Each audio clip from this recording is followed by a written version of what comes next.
Uma professora de Ribeirão Preto denuncia que teve o carro depenado dentro do pátio da Transerp. O veículo foi apreendido por estar com a documentação atrasada e quando ela finalmente conseguiu retirar o automóvel de lá, descobriu diversos danos. Até as chaves sumiram. Essas são imagens de um dos pátios da Transerp, a empresa que gerencia o trânsito em Ribeirão Preto. O vídeo foi feito por essa professora que tenta localizar o veículo dela, apreendido em 2019, no meio de outros carros e até de sucatas. Luciane afirma que até os funcionários do local na Rua Patrocínio não sabiam apontar qual era o automóvel que a mulher queria recuperar. Eles me indicaram um veículo que não era o meu e eu falei que aquele veículo não era o meu. Eram muitos carros, um por cima do outro, assim, um carro colado no outro. E aí ele falou para mim, qual que é o seu carro então? E eu saí procurando no meio daqueles carros, nem conseguia passar, carros todos enferrujados, porta tudo entortada e tal. E eu não conseguia encontrar o meu carro. Aí eu custei, encontrei o meu carro, falei, meu carro é esse. Quer dizer, eles não têm nem condições de me informar, de me mostrar o meu carro. Sendo que eu achei que eu tinha dado pagamento um dia anterior e que o meu carro fosse estar me esperando na porta só para mim pegar ele com um guincho, talvez, porque não tem bateria, os danos que são causados pelo tempo que ele ficou lá, óbvio, né? Mas não, ele estava enfiado lá no meio de um monte de carros, sem ninguém nem saber, tanto é que eu vi hoje verificar a chave dele aqui no outro departamento, né? Que falaram que estava aqui e não sabem nem onde está a chave. Quer dizer, se não sabem nem onde está o carro, como vão saber onde está a chave? Luciane se revolta com a situação. Foram R$5 mil gastos com as diárias no pátio da Transerp e mais R$11 mil da documentação que estava atrasada.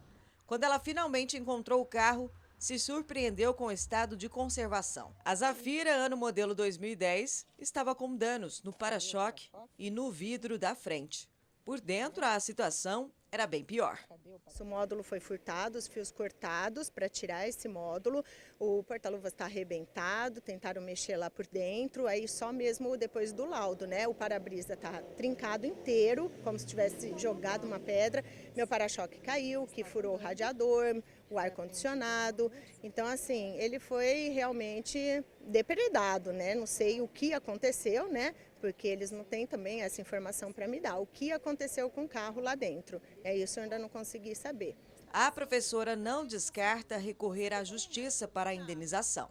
Eu acho que o que aconteceu comigo é inaceitável, né? Um ressarcimento, qualquer coisa que acontece aí na rua entre cidadãos, a gente tem que cumprir, né? Um cumprir com o outro, porque não, um órgão público não tem que cumprir com o cidadão.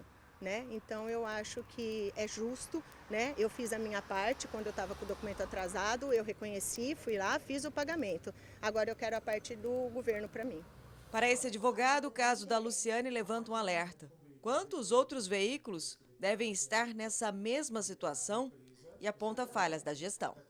A partir do momento que um veículo é apreendido e vai para o pátio da Transerp, a empresa tem responsabilidade pela guarda e conservação do veículo. Quando um veículo fica lá muito tempo, seria normal que apresentasse falha mecânica, por exemplo. Mas nada justifica amassados na lataria, vidro quebrado, a parte interna totalmente destruída. Então, a responsabilidade da empresa é total, tanto para reparar os estragos e, no meu entender, até ser condenada a pagar um dano moral. Silveira ainda explica por que a professora deverá ser indenizada moralmente. Quando você chega lá e vê seu veículo totalmente destruído, né, isso gera um abalo psíquico, né? Isso gera um dano moral, porque não é um mero aborrecimento. É uma situação que a gente não espera de uma empresa pública que tem a responsabilidade de guardar e conservar os veículos que ela apreende. Ximene Osório para o Jornal da Clube. A Transerp repudiou o caso e garantiu que o mesmo segue sob investigação. E aí já peço até para você ir lá na nossa transmissão no Facebook agora e comentar o que você acha desse caso. Você tem um carro apreendido, quando você vai buscar, encontra o carro detonado. Nessa situação aí, deixa eu falar com o doutor Ademar Padrão, já ao vivo no nosso canal digital da Clube, para repercutir mais essa questão, porque chama de fato a atenção, né, doutor? Ou seja, o veículo da professora, ele deveria ser preservado minimamente no tempo em que esteve no pátio da Transerp, né? Uma ótima tarde. Boa tarde, André, e a todos que assistem e acompanham o Jornal da Clube. Na verdade, né, André, a frase é que o órgão de Trânsito, no caso o Transerp, que faz parte da Prefeitura Municipal de Ribeirão Preto, ele deve preservar todo veículo que é a ele destinado para a guarda. Isso está previsto na Lei de Trânsito, no artigo 1º, no parágrafo 3º do artigo 1º e no Código Civil, no artigo 627 em diante. Então, veja, estamos diante realmente de uma ilegalidade. Há sim um constrangimento, conforme muito bem colocou o colega advogado na entrevista, e essa professora vai agora, com certeza, atrás do direito dela, porque nós não podemos confundir, André, quando a pessoa ela infringe uma regra de trânsito e cumpre desse tipo de situação agora, que é um abuso contra quem foi autuado, pagou pelo que fez ou deixou de fazer em relação ao veículo, mas agora não pega o veículo de volta. Isso não pode acontecer e vai muito além do que estamos vendo. Eu lembro aqui, por exemplo, que os pátios, tempos atrás, a falta deles ou a correta condução deles levou muitos carros nas ruas de Ribeirão Preto, principalmente no centro e principalmente em volta do 1º distrito. Então, é um serviço muito importante para a comunidade, mas ele tem que ser prestado de uma forma minimamente adequada, porque isso que estamos vendo realmente é um atentado do poder público contra o particular. Esse fato, então, doutor, demonstra talvez um problema ali na gestão do órgão. Mais um problema, né, relacionado com o Transerp. E lembro, para quem está assistindo, porque todos conhecem a situação, o Transerp é uma entidade pública, de capital, na verdade, da Prefeitura Municipal, quase que total, e ele tem uma competência tanto na questão do transporte público por ônibus, quanto no trânsito. Então, essa atividade de agora é uma prestação de serviço complementar a essas atividades, às atribuições dele, e isso teria que ter sido pensado quando ele inicia o trabalho. Então, na verdade, o veículo entra de uma forma que é vistoriada e daquela forma ele tem que sair. Como também bem colocou a própria vítima, a professora, o veículo, claro, teria algum problema mecânico, uma bateria ou outro tipo de problema com pneus, mas jamais ele ficar depredado. Então, quem depredou não interessa, quem vai pagar é o poder público. E é isso que realmente eu ia perguntar para o senhor. Como a Luciene faz, então, para reaver esse prejuízo? Doutor, quem vai pagar essa conta?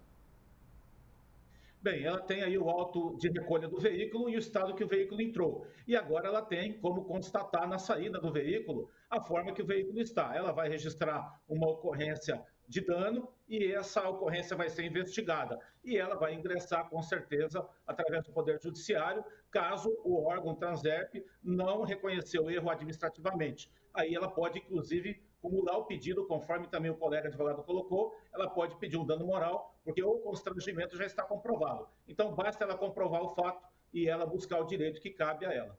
Tivemos recentemente, doutor, uma alteração na lei na questão relacionada aos pátios. Veículos com excesso de carga, mau estado de conservação, até lei seca, eles poderão parar no pátio da Transerp.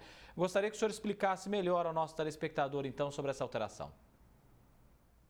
André, a partir do dia 1º de julho, houve uma alteração no Código de Trânsito Brasileiro e foi incluído o artigo 24, letra A. E nesse artigo é determinado que alguns tipos de infrações que antes eram apenas do governo do estado ou da prefeitura municipal ou das prefeituras, essas infrações agora poderão ser aplicadas e poderá acontecer a fiscalização de forma concorrente. Então, significa que, inclusive, situações de fiscalização da lei seca, excesso de carga de veículos, muito provavelmente os municípios, no caso de Ribeirão Preto pelo Transerp e através dos marronzinhos, esses tipos de infrações poderão ser verificadas pelo município. E com isso, André, a novidade é que os pátios voltam a ser pátios não híbridos, quer dizer, provavelmente no futuro o Transerp também vai receber todo tipo de veículo que é recolhido, não só esses agora que são relacionados a estacionamento, circulação e parada. E com isso, ele terá que investir melhor na questão da gestão administrativa e na eficácia, na segurança daquilo que é entregue para ele, porque eu lembro de novo, está no Código Civil, no artigo 629, ele é responsável por aquilo que ele recebe e tem que devolver da mesma forma que recebeu. Se não for assim, ele é obrigado a reparar e indenizar a pessoa que é prejudicada. Doutor Ademar Padrão, advogado, agradeço muito a presença do senhor aqui no Jornal da Clube, debatendo esse assunto, explicando para a gente. Ótimo fim de semana, doutor. Eu que agradeço e um bom final de semana para todos também, André.